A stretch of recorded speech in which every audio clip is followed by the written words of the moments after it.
Clarity trumps persuasion. Too many times we see people trying to be fancy and persuasive. We just say it needs to be Homer Simpson simple. Like if Homer Simpson can't understand it or would have a question, then your site's not clear enough. Typically 1 and 2 star reviews are the ones that get clicked on the most. And they're actually the highest converting. Well, why would that be? Because people don't expect you to be perfect. They expect you to respond and take care of the issues. Those negative reviews can be some of your best sales tools. Hey everyone, welcome back to another episode of the eCommerce Traffic and Conversion Podcast. I'm Scott Brandley and I'm here with my host, DJ Sprague, and our special guest, Matthew Stafford. Matthew, welcome to the show. Thanks for having me. And we're really excited to have Matthew. He's one of the smartest guys in e-commerce I've ever met, probably in the world. His track record is amazing. And I'll give you a little bit of information about Matthew and why we're so excited to have him on today's episode. Over the past 3 decades, Matthew has been entrepreneurial and successfully building several businesses across various industries, including concrete, brick and mortar locations, POD, and software-based ventures. Matthew's the CEO and managing partner of Build, Grow, Scale, also known as BGS, and an equity owner of several in-house e-commerce brands, which of course you've created and run and optimize. So you're hands-on. With his deep knowledge and expertise, he's able to mentor thousands of store owners through paid e-commerce groups and live events. His experience has also allowed him to help hundreds of e-commerce brands scale past the $1 million mark, with many hitting the 10 million plus mark. He's also been speaking on stages and e-commerce revenue optimization for the past 7 years. And before COVID-19, BGS hosted the largest yearly e-commerce focused event in North America, known as BGS Live. So Matthew brings extensive experience and knowledge to the space, both as a hands-on operator, a coach, a consultant, a revenue optimizer, and beyond. So again, we're really excited to have him on today's show to talk about some of his secret strategies and processes to grow e-commerce net profits. Well, that's what matters is the net profit. Who cares about the top line if you're not making anything from it? That's right. That's right. Which is why we love your strategies. So tell us in your words what Build, Grow, Scale does and a little bit more about your revenue strategies. Yes, I got into e-commerce originally as being pretty good at running Facebook traffic. And I had run millions of dollars worth of ads, sold about $15 million worth of t-shirts. And that was kind of my claim to fame. But what I realized is when I moved off of a custom marketing platform that we had built onto Shopify, there was a lot more flexibility. And so it allowed me to change things quicker. And through that process, I didn't say better, I said quicker. And so what I realized is I made a lot of changes and didn't know if they were working or not working. And in all reality, the original changes that I made over time, they accumulated a lot of developer debt and a bunch of things like that. And so my conversions had went down. And I started looking at the data of the store in order to try to figure out what was going on, because why would it get worse over time instead of better? And in doing that, I really thought through several of the processes. One, I was good at sending a lot of traffic, but the store still was only converting 2 or 3%. And I thought there's 100 people that came, 97 left. Or 98 left. I'm trying to buy 100 more to make 2 more sales. Why don't I figure out how to get 2 of those 98 people that left to buy 2 or buy also? And that would double my profit, actually double my business on the same amount of ad spend. So I'd be even more profitable. So that kind of became my mantra is traffic's not the problem. It was really the experience on the site. And every time that I fixed that and learned how to make that user experience better, we became more profitable and made more sales. And he kept more money. Love it. Yeah. Yeah. Profitable money. Exactly. You didn't Profitable. get to Google and Facebook and all the other platforms. You actually kept that money in the bank. I was going to say the same thing. Like, if people realized you spend all that time and money to get them there, if you just capitalized on got a couple more of those people to buy, I mean, that makes all the difference in the world. Yeah, 100%. And I always say that there's two reasons why people don't buy from you. One is they don't trust you, or two, they have unanswered questions. And so, one, the website, them not trusting you has a lot to do with the user experience on your site. And then also the unanswered questions. Many times people put so much information on there because they're looking at their customer service, and they create this maze of answers that don't really answer the questions that they have at the time on the particular page. And so with those two things, we really developed a system of what each page's purpose is. And then that's the only thing that page does. Instead of, your store being an online store catalog, we basically turned it into how do we get them to land on, top of funnel and work their way through the process where it makes sense, and they don't have to ever kind of think through what they have to do. They just know that the next step is right there for them. You took more of a funnel approach. I know you've studied a lot of funnels and Russell Brunson and his strategies and approaches, which is another great thing about your methodology, is you don't look at websites from a storefront perspective. You look at it from a conversion perspective and a funnel perspective, and different ways to optimize revenue, not just sell one product one time, but upsells, downsells, cross-sells, resells, looking at LTV, looking at selling and pushing and promoting those products that create the greatest profit margin, gross profit margin, not just unit sales. If you're not making money, why do it? Right. Most of it, we want to make money. And so we might as well maximize what we can generate from the store. And that doesn't mean manipulate or take advantage of the client. It means get them exactly what they're looking for that answers their question. And there's lots of ways to do that. Yeah, exactly. Yeah, it's not manipulating. It's simply getting people to the product and the answer to the question, the solution that they're looking for. I mean, they came there for a reason. They didn't go to your website, most likely because they're bored. They went there because they had a problem, and they're looking to your product and or service to provide the best solution.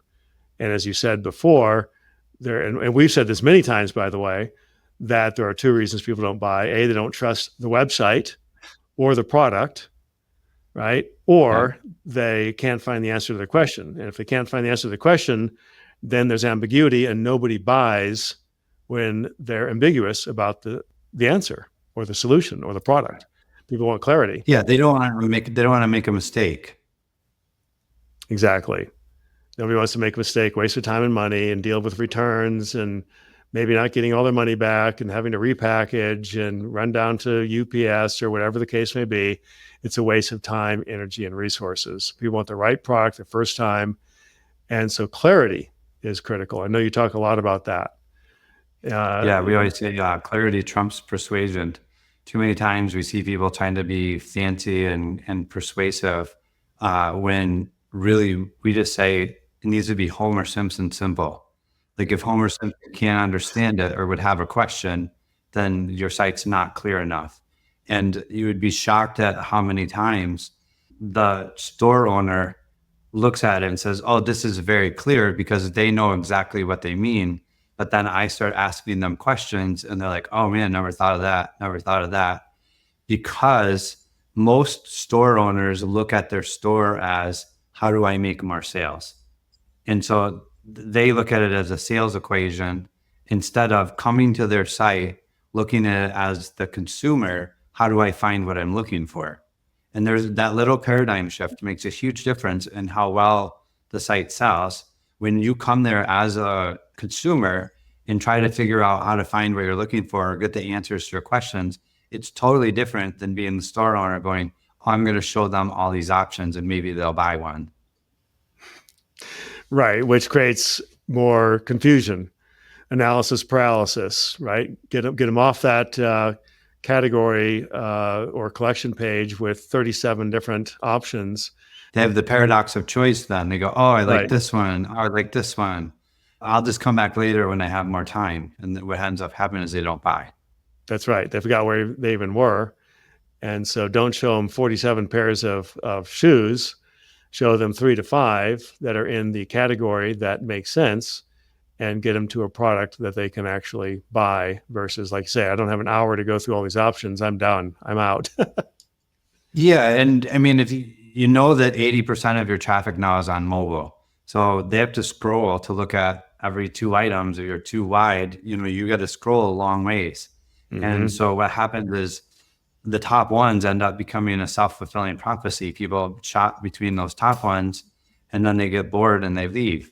What we've found is the 2 highest converting sections on any site that we've ever optimized is your search traffic and your filters.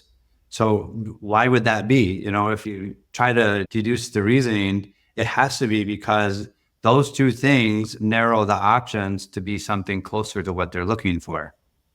And so if you can narrow the options and get it down to a subset of what they're looking for, you have a much higher chance of converting. Typically, the search and the filters convert 2 or 3 times higher than the site average, and the average order value is almost double. So we always try to get people to use search or filters. Like, that's our main purpose on those first 2 pages, is for them to use that, because we have several sites. I think the highest search that we've ever got is around 7 or 8% of the visitors would search that month. And from that 7% of search, we did more than 31% of the revenue of the site. That's amazing. Well, if you think about Google's homepage, you have search and then you have filters: news, images, videos, right? Yeah. Forums, etc. So those are just filters. But Exactly. the only thing you can really do initially is search. Here's what I'm looking for. I'm looking for women's running shoes, size 9. We believe the homepage should have your unique value proposition. So what makes you unique compared to all your competitors? And that being well thought out makes a huge difference, because you have 2 or 3 seconds to capture their attention. When they land on your homepage, it's got 2 purposes. Did I land on what I'm looking for? And then easy navigation to what I'm trying to find. Those 2 things. You don't try to sell on the homepage. You start showing, rows of products and pricing and all this other stuff, and say you have $100 average order value. Well, do they have enough information on the homepage to make a $100 decision? Probably not. So what you're doing is you're getting people to bounce right off the bat because you're trying to use your homepage to sell, rather than, yes, we're trustworthy. We sell what you were looking for, and now we're going to give you super easy navigation to what you're looking for. You do that and you get them off your homepage quickly, your conversions go up every single time. Our methodology is similar. We say, do I trust this company? Do I trust this product? Do I trust this transaction? So, 100. and then that's as they drill down closer to the sale, right? Yeah. Get granular in the trust. Well, I've got another pressing question. So you have this quote on your website. It says, the fastest path to the money and profit is to unblock the areas in your business, front end and back end, that stop browsers from buying and customers from coming back.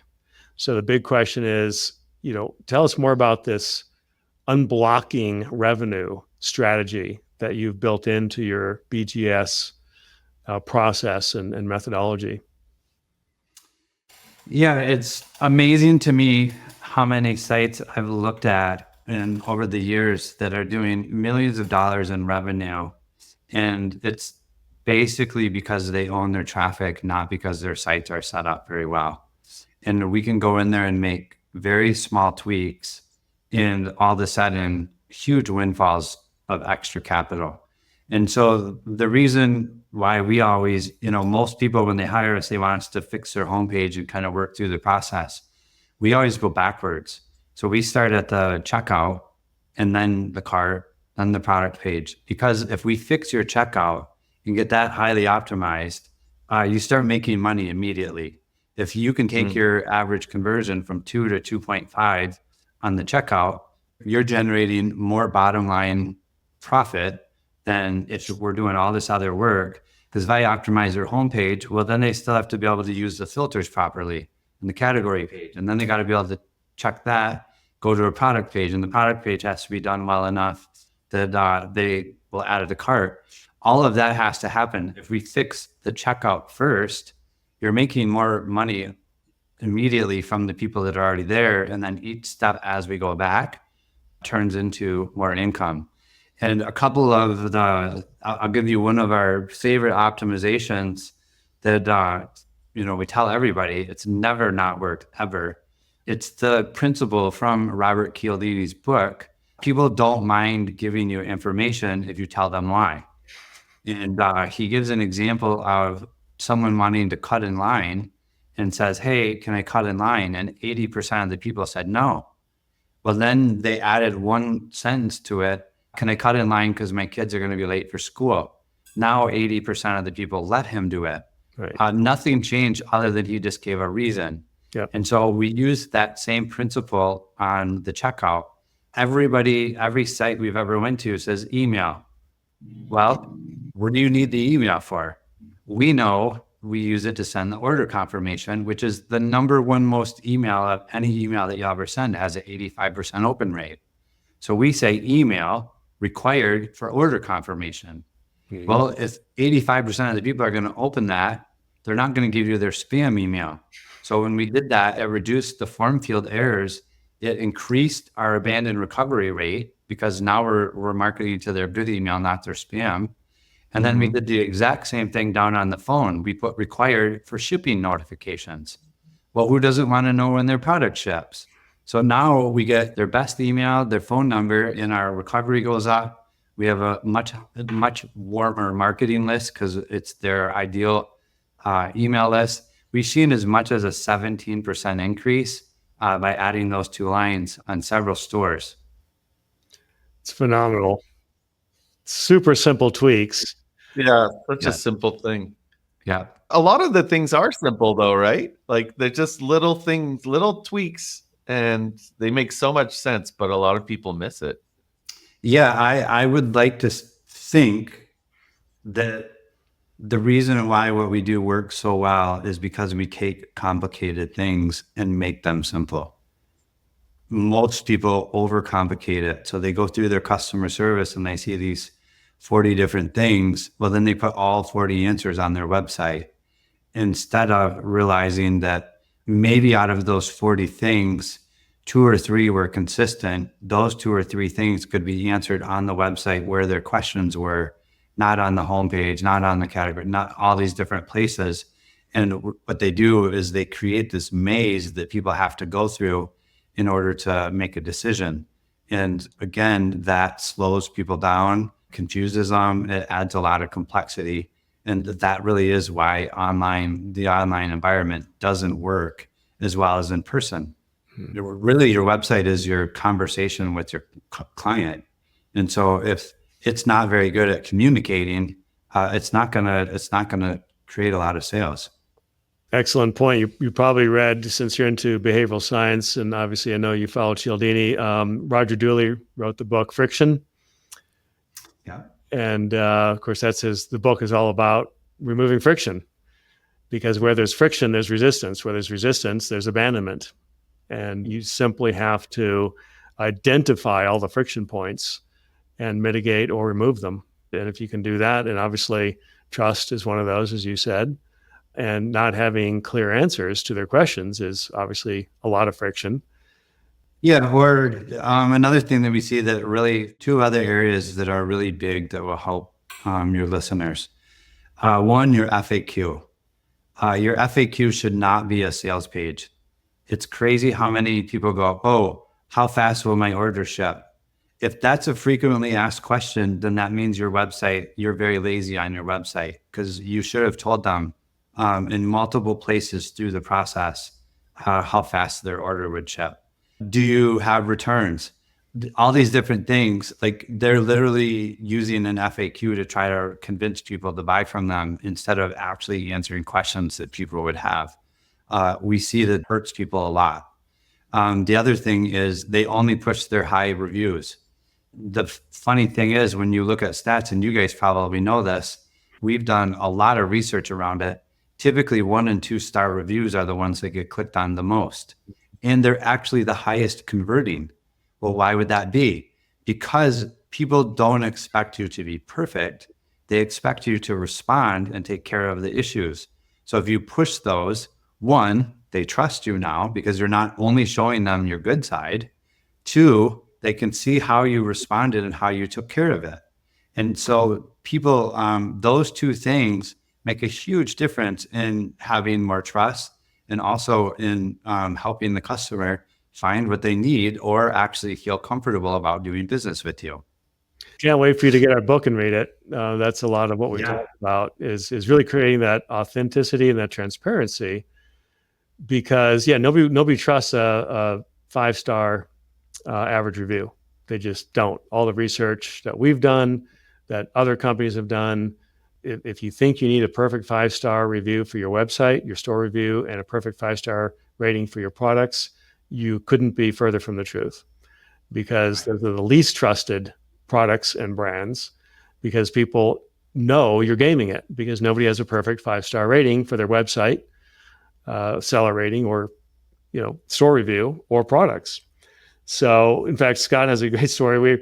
We had a 5.0 in our Google My Business, and we were excited when we finally got some negative reviews to bring those down, because it's like, this doesn't even look real.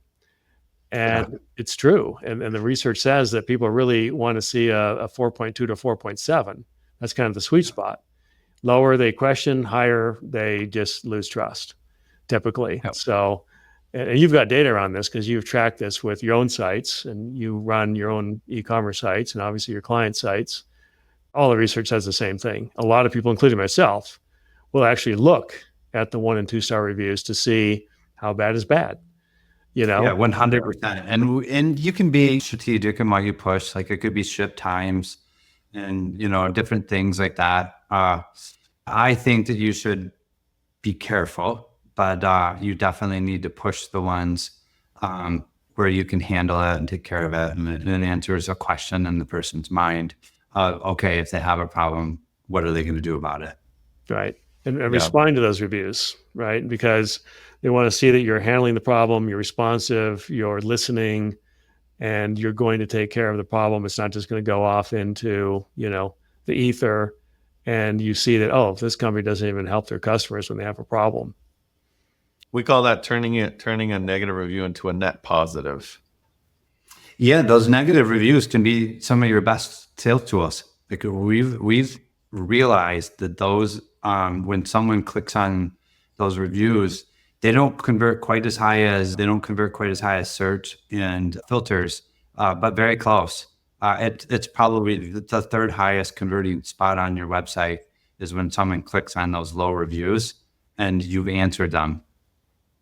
Cool. Well, one of the things that you've said is it's far better to offer a gift card than a discount to first-time buyers. Can you explain that idea? Yeah, and we're actually trying to work on a solution where we can automate it. But if you think about, the simplest way is, if I give you a discount, what do you have to do when you come to my site? You have to spend your money, right? But you'll get a discount. If I give you a gift card, you now have cash to come spend at my website. And you're much more likely to, if you have cash, to go spend it and then add a little bit of your own money than, oh, I'm going to spend my money, but I'll get it for a little cheaper price. It's a paradigm shift of the mentality of, one, I have to spend money, two, I get to spend their money. It's a gift. Yeah. And it works. You'd be shocked at how many times the lady of the house would say, oh no, I have money to spend. And so they want to go shopping, even though it's essentially a discount. It's just shifted in their head. Exactly. I have money to spend to, I have to spend money to get the discount. So that's interesting. So is that just a digital gift card? Typically?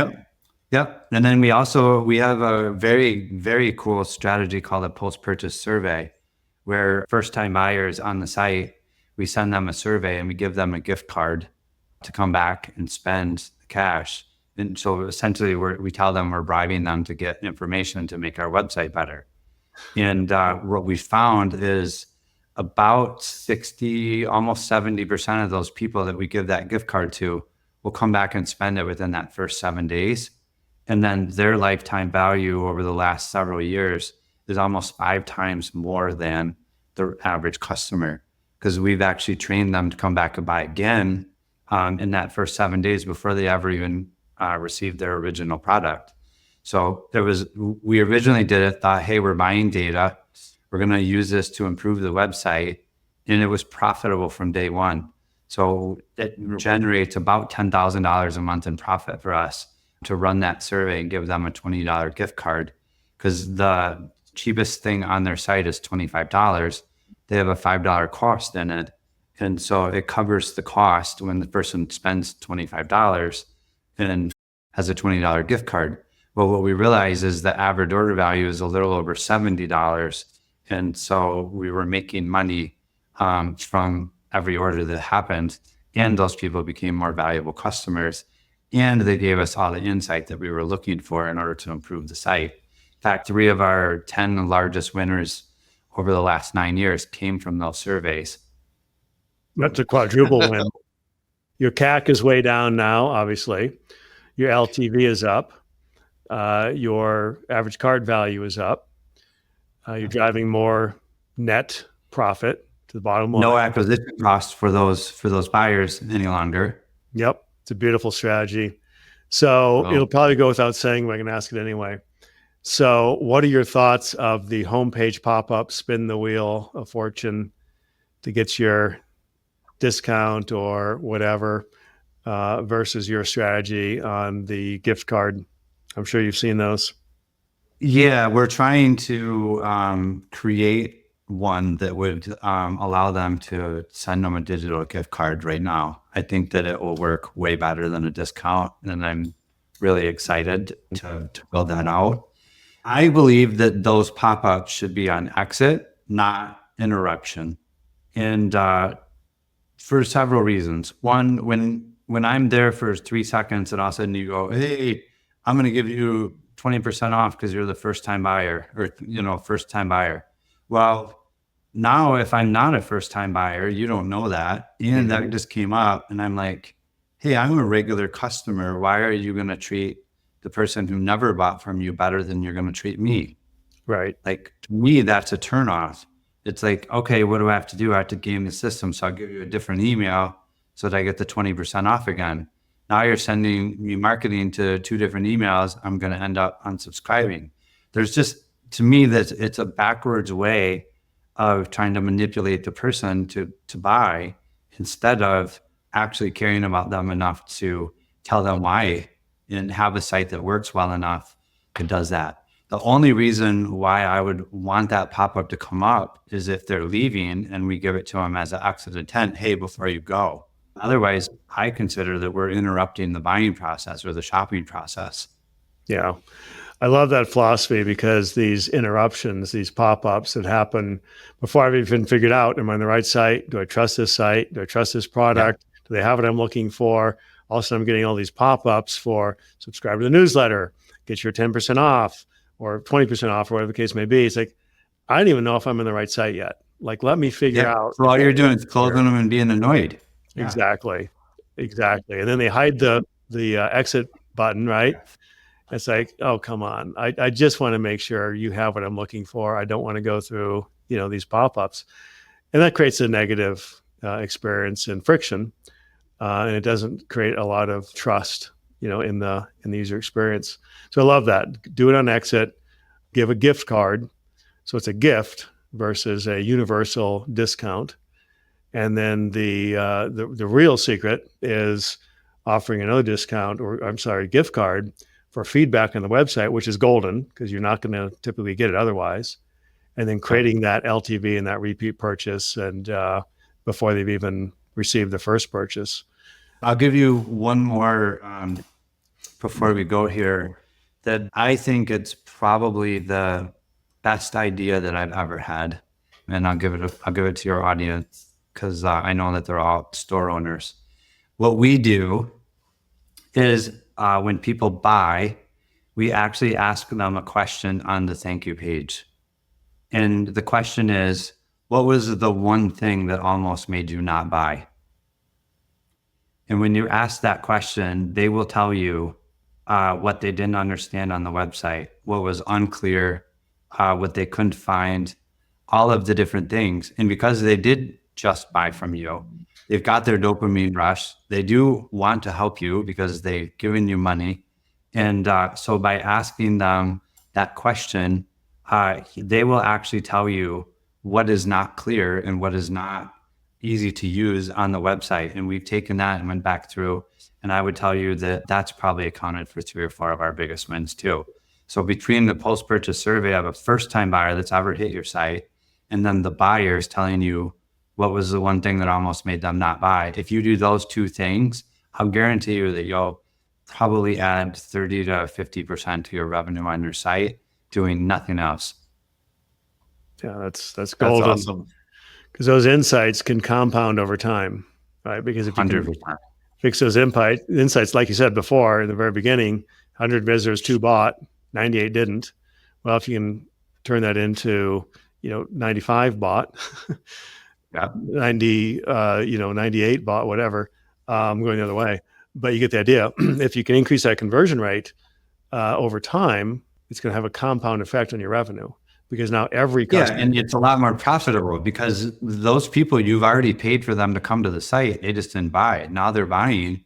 So you're actually lowering your break even, or you're adding money to the bottom line at that point. Yep. Reducing your CAC, increasing your LTV. Well, we usually at this point in the podcast ask what your $1 million idea is, but you already gave it to us, I think. Unless you have another secret $1 million idea, Matthew.